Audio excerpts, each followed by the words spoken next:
Muy buenas noches, estimada profesora y compañeros en general.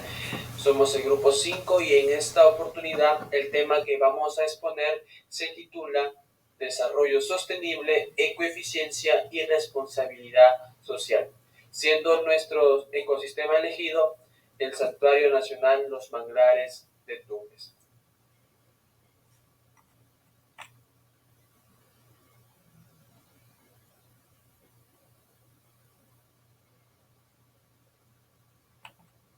¿Cuál es el objetivo de esta exposición? Bueno, el objetivo de esta exposición es concientizar a las personas sobre el nivel de consumo de los recursos naturales y la relación que ésta tiene con la creación de desechos y emisiones contaminantes producidas por nosotros, por los humanos, ya que consideramos importante que tengamos de forma clara nuestras necesidades reales y la capacidad ecológica de la tierra para regenerar esos recursos que hemos tomado. Habiendo dicho todo esto, le doy pase a mi compañero para que pueda exponer. La huella ecológica. La huella ecológica es un indicador utilizado para medir el impacto de las actividades humanas en el medio ambiente y se refiere a la cantidad de recursos naturales necesarios para mantener el estilo de vida de una persona, comunidad o país. Se calcula teniendo en cuenta varios factores como el consumo de energía, el uso de agua, la producción de alimentos, la generación de residuos y las emisiones de gases de efecto invernadero.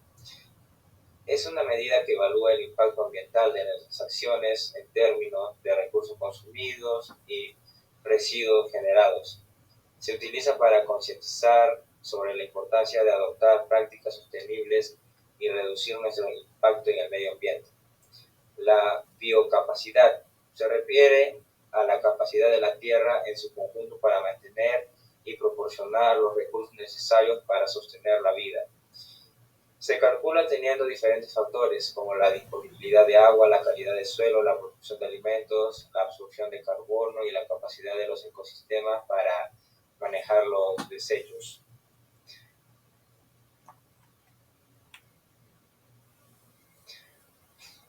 A continuación, daré la explicación de los resultados de cada huella ecológica obtenida por mis compañeros. El primer estudiante obtuvo 4 tierras. El segundo estudiante obtuvo 5 tierras, el tercer estudiante obtuvo 4 tierras, el cuarto estudiante obtuvo 5 tierras, el quinto estudiante obtuvo 5 tierras, el sexto estudiante obtuvo 5 tierras, 4.4. El séptimo estudiante obtuvo 3 tierras, el octavo estudiante obtuvo 3 tierras y el noveno estudiante obtuvo 2 tierras nada más. Según estos resultados, significa que en promedio la humanidad está utilizando los recursos de la Tierra a un ritmo que excede su capacidad de regeneración. Para lograr la sostenibilidad es necesario reducir la huella ecológica global y promover estilos de vida más sostenibles y tener prácticas de producción y consumo responsables. A continuación, mi compañero expondrá puntos importantes del tema. Las prácticas ecoeficientes. Estas promueven la conservación del medio ambiente y la reducción de impactos negativos. A continuación mencionaré algunas prácticas generales seguidas de 3 prácticas específicas para los manglares de Tumbes. En las prácticas ecoeficientes generales tenemos: número 1, eficiencia energética; número 2, gestión del agua; y número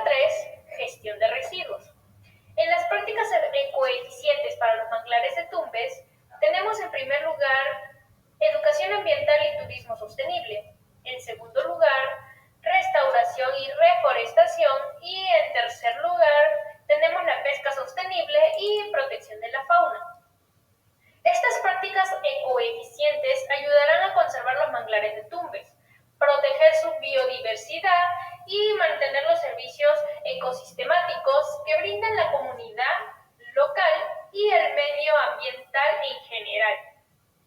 A continuación le daré pase a mi compañero.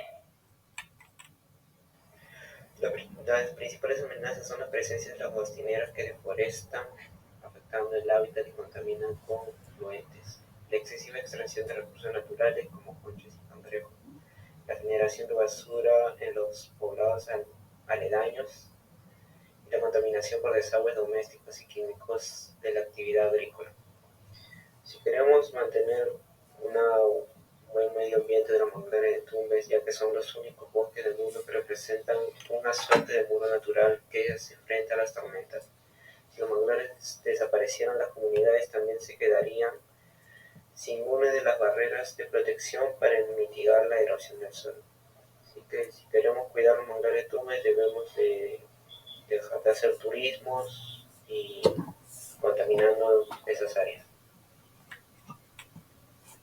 Como consiguiente hablaré sobre cómo podemos reducir nuestra huella de carbono.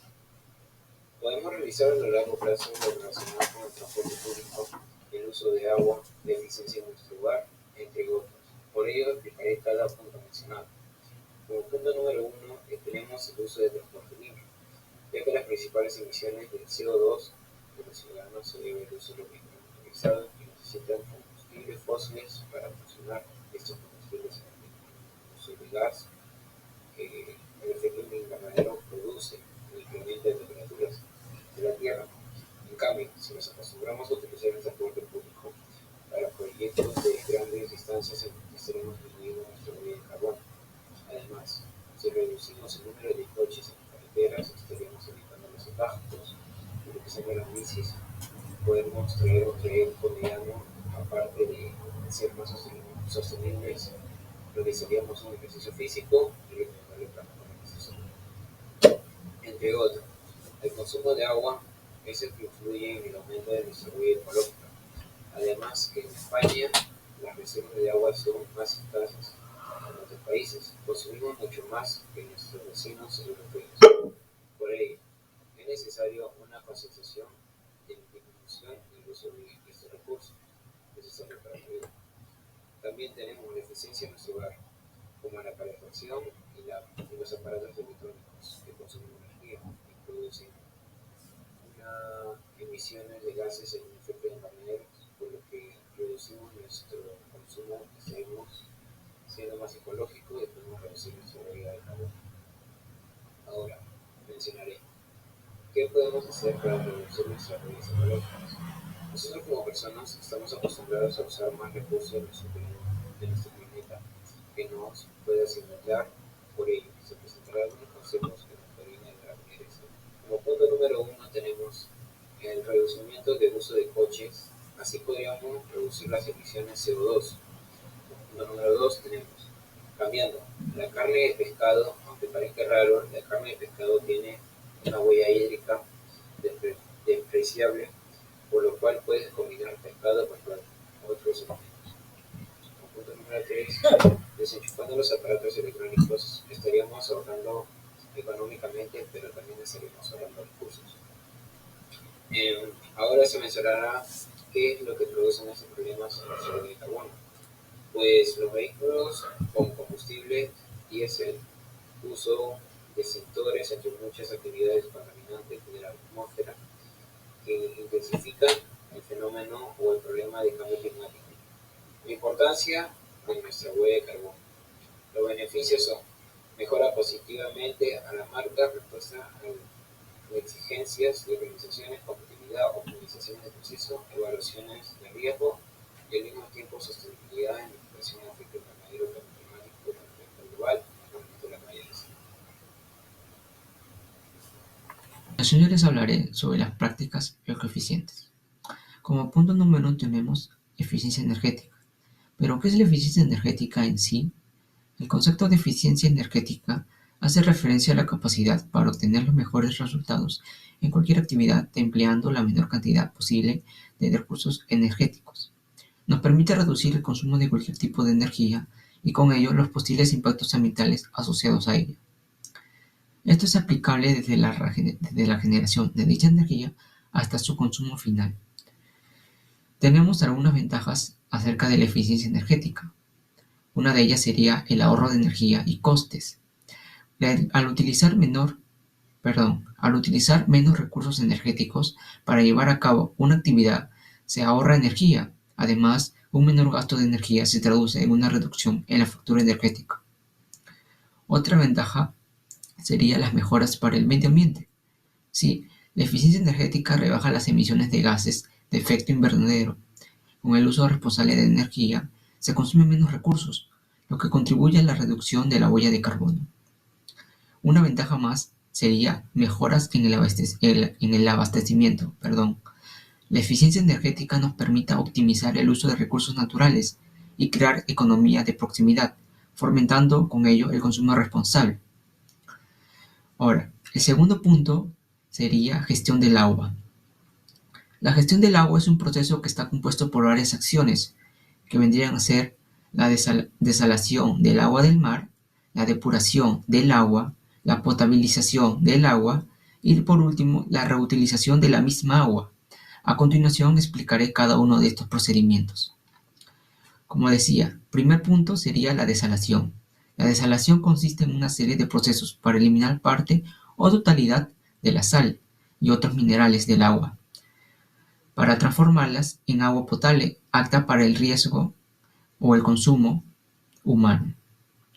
Se puede realizar mediante diferentes técnicas, como la destilación, la congelación, la evaporación o la formación de hidratos, pero hoy en día el más utilizado es el método de osmosis inversa. El otro punto vendría a ser la depuración. El tratamiento de aguas residuales o depuración consta de 3 etapas básicas: devastación y sedimentación, que consiste en eliminar o reducir los contaminantes físicos, químicos y biológicos que contiene el agua que proviene del uso de los ciudadanos, hasta que llega a las características de la calidad y cantidad necesarias. El otro punto es oxidación de los residuos orgánicos, lo cual se transforman en sales mediante la acción de las bacterias adecuadas y haciendo burbujear el aire para favorecer las fermentaciones. Último punto de los procesos de depuración es la precipitación y desinfección. Proceden a la precipitación de las sales que han sobrado, los metales pesados y más. Ahora, el siguiente procedimiento es potabilización. El proceso de potabilización consiste en tratar el agua para hacerla potable o apta para el consumo humano. Se llevan a cabo distintas etapas del proceso de potabilización para reducir el riesgo de que el agua esté contaminada y se realiza un tratamiento específico en cada etapa para cada contaminante, como son las siguientes. Captación. El agua que es captada es transportada a la estación de tratamiento del agua. Segundo punto, elevación. Cuando el agua llega a la estación es elevado por varias bombas que hacen que cumplan el proceso de potabilización por gravedad. Siguiente punto, coagulación. Se le adiciona un coagulante al agua. El siguiente punto es decantación. Cuando el agua va avanzando lentamente, se va dejando limpia de sedimentos en la superficie. Siguiente punto, filtración. En esta etapa el agua atraviesa mantos que retienen las partículas que anteriormente no han sido eliminadas. Como último punto del proceso de potabilización tenemos distribución. Después de los anteriores pasos, el agua es enviada para su reutilización. Ahora, el siguiente punto es reutilización. El agua pasa por un tratamiento de afino efectuado en infraestructuras de depuradoras para poder utilizarlas en distintos consumos humanos, como pueden ser riego de jardines, la producción agrícola, los usos industriales, la manera en que se transporta para su utilización de nuevo. Se hace mediante tuberías, las cuales están diseñadas de diferentes maneras, ya que las tuberías de abastecimiento son parecidas y pueden confundirse. Pueden ser sometidas a procesos de desinfección adicionales. Terminando con el punto de gestión del agua, el siguiente punto es gestión de residuos.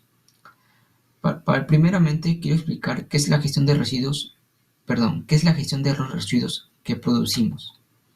Podemos dar la definición de gestión de residuos como el proceso en el que intervienen diferentes actividades, todas necesarias para poner solución a todos los residuos generados, Son tres las principales fases de gestión de residuos. Pero primeramente, antes de pasar a ese punto, quiero explicar los tipos de gestión de residuos. La clasificación de la gestión de residuos se basa principalmente en el origen de estos. Así, dependiendo de su origen de los residuos, su gestión se puede clasificar en gestión de residuos sólidos urbanos, gestión de residuos peligrosos, gestión de residuos sanitarios y gestión de residuos industriales. Ahora sí, pasando a la fase de la gestión de los residuos, para cualquier tipo de estos residuos, de los siguientes que comenté antes, el procedimiento es casi lo mismo, pero con la diferencia es que para cada tipo de estos residuos varía un poco nomás su procedimiento, pero el patrón sigue siendo el mismo, que vendría a ser recuperar y recoger los residuos. Para ello se usan contenedores en los que se deben depositar los residuos y en función del país su sistema de gestión, se usan más o menos contenedores para clasificarlos y los colores pueden variar. Por ejemplo, hay países en los que existen contenedores para el plástico, para el papel, para residuos orgánicos, para el vidrio, entre otros. El siguiente punto es transportar los residuos. En esta fase se llevan en camionetas los residuos a las plantas de clasificación o tratamiento.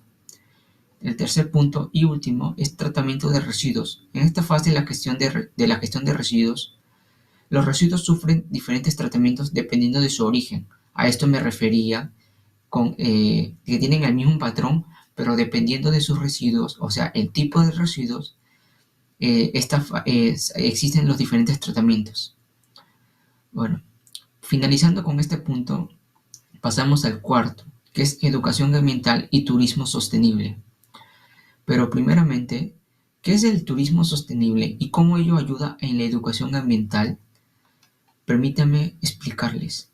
El turismo sostenible persigue desarrollar su actividad generando un impacto mínimo sobre el medio ambiente. La clave principal es que la explotación de un recurso sea por debajo del límite de renovación del mismo.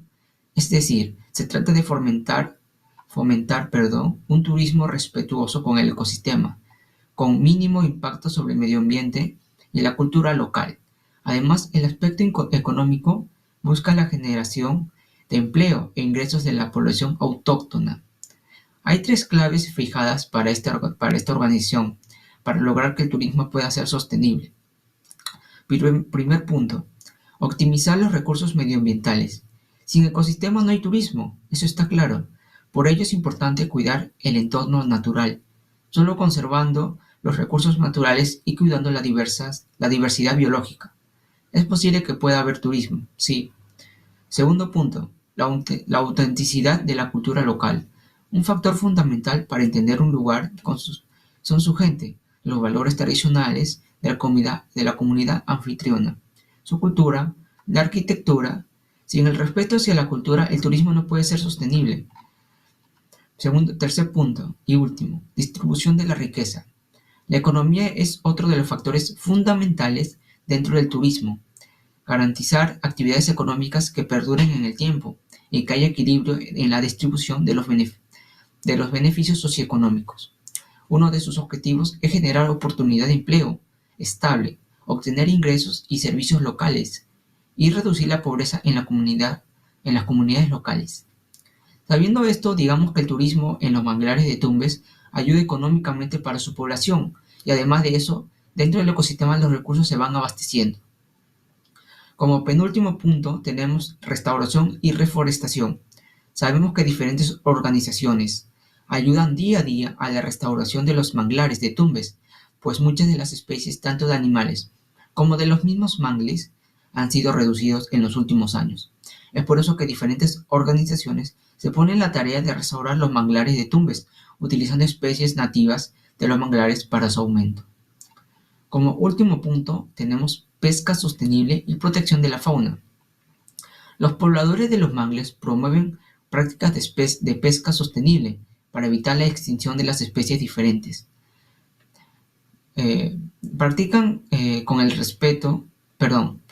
Una de las prácticas es el respetar el ciclo de reproducción de las especies o estableciendo áreas protegidas e impidiendo la caza ilegal de algunas especies en peligro de extinción o en proceso de protección de la especie. Ahora sí, teniendo en cuenta todos estos puntos, quisiera pasar a una reflexión. Conociendo múltiples conceptos y maneras de salvaguardar nuestro ecosistema, muchos de nosotros no nos ponemos en ese camino, mientras otros sí lo hacen. Es por eso que como peruanos que somos debemos cuidar de nuestro Perú, porque si no somos nosotros, nadie más lo hará.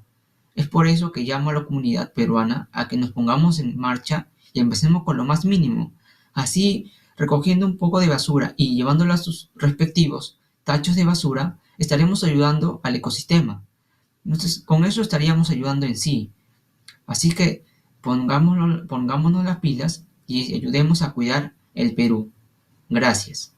Ahora sí, le paso la palabra a mi siguiente compañero. A continuación, mencionaré prácticas que ayudarán a reducir nuestra huella ecológica. Entre estas prácticas tenemos como primera opción mejorar nuestros hábitos de consumo. ¿A qué me refiero con esto? Me refiero a que hay que reducir nuestro consumo de agua, reciclar los desechos, reparar aquellos objetos que poseemos en vez de comprar uno nuevo y procurar que los productos que vayamos a adquirir sean de calidad y que tengan una larga vida útil. O haciendo algo tan sencillo como desenchufar aparatos electrónicos que no estemos usando. Como segunda opción tenemos el transporte sostenible, que es empezar a usar otras alternativas para transportarnos en vez de usar coches privados. ¿Como cuáles? Me refiero al uso de una bicicleta, al uso del transporte público, inclusive caminar. Si hacemos esto, estaremos ayudando a reducir la huella ecológica de una persona en un 20%. Como tercera opción tenemos vivienda sostenible. ¿Qué quiere decir? Que en nuestros hogares evitemos el plástico lo máximo posible. Empezar a usar bombillas de bajo consumo y a utilizar aparatos de eficiencia energética. Haciendo todas estas recomendaciones, poniéndolas en práctica, estaremos ayudando a nuestro planeta. Estaremos ayudando a un uso sustentable de los recursos naturales. Por ello, quiero aprovechar este espacio para dar un llamado de atención a las personas, que ellas puedan reflexionar y que a su vez sean conscientes de que el planeta está bajo nuestro cuidado, que depende de nosotros preservar y proteger toda la vida que hay en ella. No seamos egoístas, no olvidemos que no somos los únicos aquí. Al hacer estas pequeñas acciones, ayudas y contribuyes a cuidar nuestro planeta. Por eso yo te pregunto, ¿qué harás ahora? El futuro de la Tierra está en tus manos. Ya estás advertido.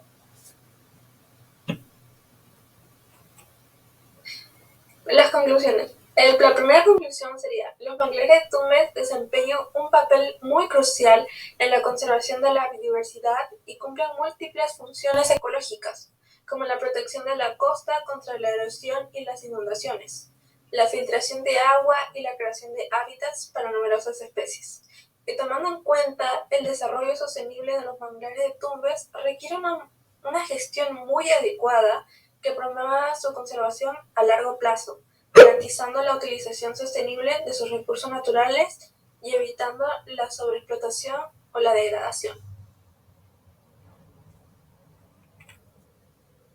Sumándole a lo dicho por mi compañera, en resumen, la conservación y el desarrollo sostenible de los manglares de Tumbes dependen de la adopción de prácticas ecoeficientes y la responsabilidad social de las comunidades locales, las empresas y las autoridades. Esto garantiza la preservación de estos ecosistemas únicos y la satisfacción de las necesidades presentes y futuras de las generaciones.